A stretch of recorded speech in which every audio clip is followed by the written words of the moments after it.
Magandang buhay mga kapatid, welcome back po muli sa ating channel. Ngayong araw ay magre-refill po tayo ng washer fluid.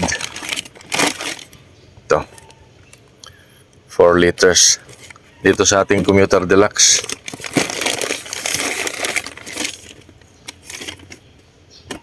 Yan, ito po yung gamit natin, Turtle Wax. Hindi po tayo nagpo-promote mga kapatid ha. Disclaimer lang po. Kasi noong nakaraan, MTX yung ginamit ko. Ngayon naman, testingin natin tong Turtle Wax kung ano mas maganda sa kanila. Ganun lang po.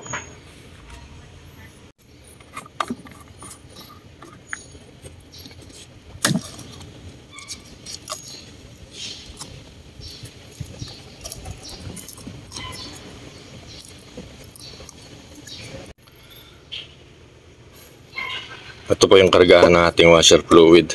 Kasi kahapon, umambon. So maputik yung windshield natin. Pag windshield ko, pagpandar ko ng wiper pala, yun, wala na pong lumalabas. Pagtingin ko, yan, wala, drain na po. Napabayaan natin.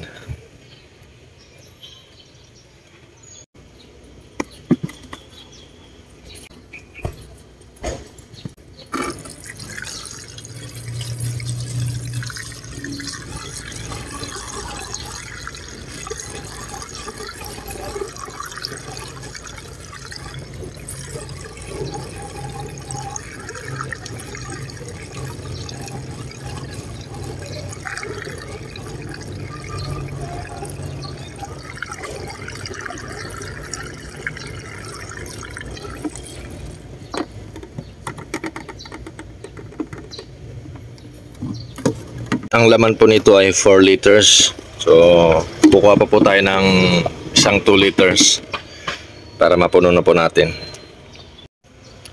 Yun, bumula.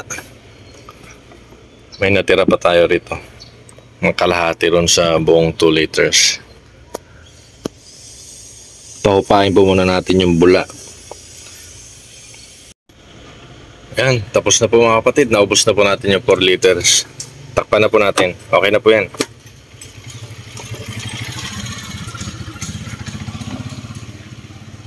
Paano mga kapatid, hanggang dito lang po muna tayo. Sana nakatulong po ang video na to sa inyo. Gaya po ng lagi natin sinasabi, huwag po tayo mawalan ng pag-asa sa buhay. God bless us all po. Maraming salamat sa panonood. Paalam.